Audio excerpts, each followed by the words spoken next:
നമസ്തേ. കഴിഞ്ഞ 2-3 വീഡിയോകളിൽ നമ്മൾ പറഞ്ഞത് പതഞ്ജലിയുടെ യോഗസൂത്ര എന്ന ബുക്കിലെ ചില കാര്യങ്ങളാണ്. അതായത് യോഗ കൊണ്ട് നമ്മളുടെ മനസ്സിനുണ്ടാകുന്ന ചില ഗുണങ്ങൾ ആണ് പറഞ്ഞത്. അതായത് സമാധാനം, സന്തോഷം, അങ്ങനെയുള്ള കാര്യങ്ങൾ. എന്നാൽ അദ്ദേഹം അതിൻ്റെ ഒപ്പം തന്നെ വേറൊരു കാര്യം കൂടിയും പറഞ്ഞിട്ടുണ്ട്. ഈ മനസ്സിൻ്റെ ഈ ഗുണങ്ങളൊക്കെ നമുക്ക് കിട്ടാൻ വേണ്ടിയിട്ട് അതിനെക്കുറിച്ചാണ് ഇന്ന് നമ്മൾ പറയുന്നത്. ചിത്തപ്രസാദം എന്നാണ് ആ അവസ്ഥയെ അദ്ദേഹം പറഞ്ഞിരിക്കുന്നത്. ചിത്ത എന്നാൽ മനസ്സ്, ചിത്തം. പ്രസാദം എന്ന് വെച്ചാൽ അറിയാം, പ്രസാദം, ഹാപ്പി ആവുക, അല്ലെങ്കിൽ നമ്മുടെ നിർമ്മലമായ ഒരു അവസ്ഥ, അല്ലെങ്കിൽ ശാന്തത, ഇതൊക്കെ ഉണ്ടാകുന്ന അതിനെയാണ് ചിത്തപ്രസാദം എന്ന് പറയുക. അതാദ്യം എന്താ നമുക്ക് പറയാം. ആ അവസ്ഥ വന്നാൽ നമ്മൾ എങ്ങനെ ഇരിക്കുമെന്ന് നമുക്ക് ആദ്യം പറയാം. അതായത് നമ്മുടെ ജീവിതത്തിൽ നമുക്ക് പല പല അനുഭവങ്ങളുണ്ടാകാം. വീട്ടിൽ നിന്നായാലും, സൊസൈറ്റിയിൽ നിന്നറിയാം, ഓഫീസിൽ നിന്നായാലും, എവിടെ നിന്നായാലും. അപ്പോൾ ചിലത് നമുക്ക് സന്തോഷം ഉണ്ടാക്കും, ചിലത് നമുക്ക് ദുഃഖം ഉണ്ടാക്കും, ചിലത് ദേഷ്യം ഉണ്ടാക്കും, ചിലത് ചമ്മല, അങ്ങനെ പല പല വികാരങ്ങളുണ്ടാക്കും. ഇതൊക്കെ നമുക്ക് വേണം, മനുഷ്യനാണല്ലോ. എന്നാൽ ഈ ഒരു അവസരങ്ങളിൽ നമ്മുടെ മനസ്സ് സമത്വമുള്ളതായിരിക്കും, അതായത് ബാലൻസ് ആയിരിക്കണം. അങ്ങനെ അതിന് കഴിഞ്ഞാൽ അതിനെ നമുക്ക് ചിത്തപ്രസാദം എന്ന് പറയാം. നമ്മുടെ മനസ്സ് ആ ഒരു അവസ്ഥയിലാണെന്ന് പറയാം. അപ്പോൾ അദ്ദേഹം വീണ്ടും പറഞ്ഞിട്ടുണ്ട്, ഈ ആസന, പ്രാണായാമ എന്നീ യോഗയിൽ പെടുന്ന കാര്യങ്ങൾ മാത്രമല്ല, ഇത് കിട്ടാൻ നമുക്ക് വേറൊരു കാര്യം കൂടി നമ്മൾ ചെയ്യേണ്ടത് അത്യാവശ്യമാണെന്ന്. എന്താണെന്ന് നമുക്ക് നോക്കാം കാര്യങ്ങൾ. അത് 4 മനോഭാവമുണ്ട്.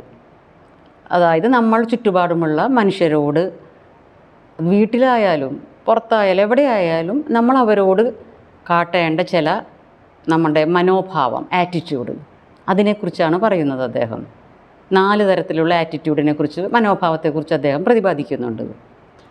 ഒന്നാമത്തത് മൈത്രി. മൈത്രി എന്ന് വെച്ചാൽ ഫ്രണ്ട്ഷിപ്പ്. രണ്ടാമത്തത് കരുണ. കരുണ എന്ന് വെച്ചാൽ സിമ്പതി അല്ല കേട്ടോ, അതിനെ എംപതിയെന്നോ അല്ലെങ്കിൽ നമുക്ക് കമ്പാഷൻ എന്നോ പറയാം. പിന്നെ മുദിത. മുദിത എന്ന് വെച്ചാൽ ഹാപ്പിനെസ്, ഫീൽ ഹാപ്പിനെസ്.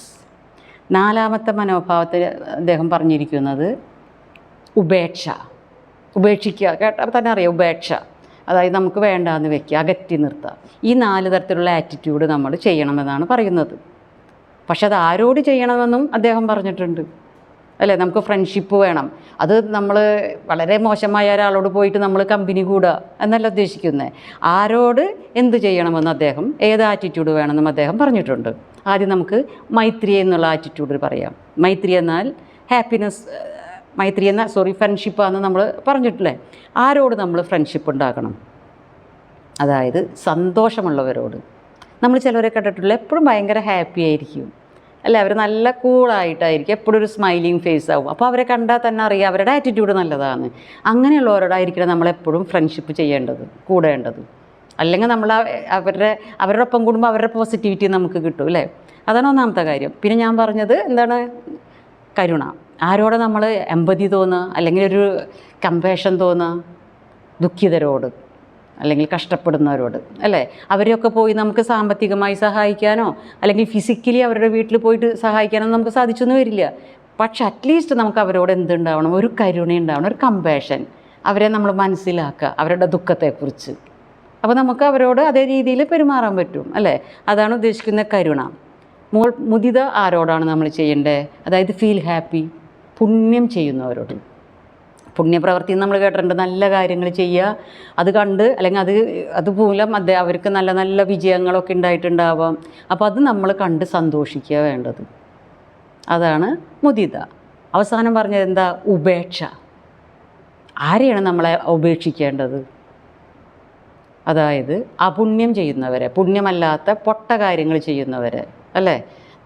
എപ്പോഴും അത് വാക്കുകൊണ്ടായാലും പ്രവൃത്തി കൊണ്ടായാലും എപ്പോഴൊരു പൊട്ട കാര്യങ്ങൾ ചെയ്ത് നടക്കുന്നവരോട് നമ്മളെപ്പോഴും ഉപേക്ഷ വേണം. അവരെ നമ്മളങ്ങോട്ട് ഇഗ്നോർ ചെയ്യുക, നമ്മളെ മാറ്റി നിർത്തുക, അല്ല? ഫിസിക്കലി മാത്രമല്ല, അവരെ നമ്മൾ കാണാതെ വിചാരിച്ചോ അയാൾ പൊട്ട മനുഷ്യനാണ് എന്ന് പറഞ്ഞാൽ അവരോട് സംസാരിക്കാണ്ട് വീട്ടിൽ പോയിട്ട് അവരുടെ കാര്യങ്ങൾ ഇങ്ങനെ പറയുക അല്ലെങ്കിൽ ചിന്തിച്ചുകൊണ്ട് കാര്യമില്ല. അവർ പൊട്ടയാണ്, അവരത് ചെയ്തു ഇത് ചെയ്തു, കാര്യമില്ല. നമ്മൾ മനസ്സിൽ നിന്നും അവരെ മാറ്റണം.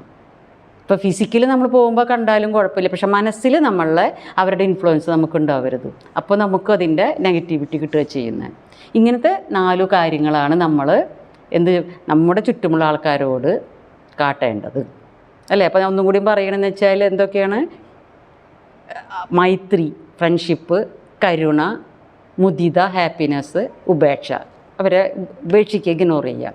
ഈ 4 കാര്യങ്ങളിൽ ഞാനൊരു കാര്യം ചോദിച്ചോട്ടെ, ഈ 4 കാര്യങ്ങളിൽ നിങ്ങൾക്ക് എന്തൊക്കെ ഉണ്ട് ഇപ്പോൾ? അല്ലെങ്കിൽ നിങ്ങൾക്ക് ഇല്ലാത്തത് എന്താ? അല്ലെങ്കിൽ നിങ്ങൾക്ക് ഇതിലേതാണ് കേട്ടപ്പോൾ എനിക്കിത് ചെയ്യാം, ഇങ്ങനെ ഒരു ആറ്റിറ്റ്യൂഡ് എടുക്കാൻ ബുദ്ധിമുട്ടാവും എന്ന് തോന്നുന്നത് ഇതേതിലാണെന്ന് നിങ്ങളൊന്ന് കമൻറ്റ് ചെയ്യണം കേട്ടോ. ഇന്ന് നമുക്ക് വൈൻഡപ്പ് ചെയ്യാം. എല്ലാവരും സബ്സ്ക്രൈബ് ചെയ്യുകയാണെങ്കിൽ അടുത്ത ഒരു വിഷയമായിട്ട് വരുമ്പോൾ നിങ്ങൾക്ക് എല്ലാവർക്കും എന്നോട് ജോയിൻ ചെയ്യാൻ പറ്റും. നമസ്തേ, താങ്ക് യു, ബൈ.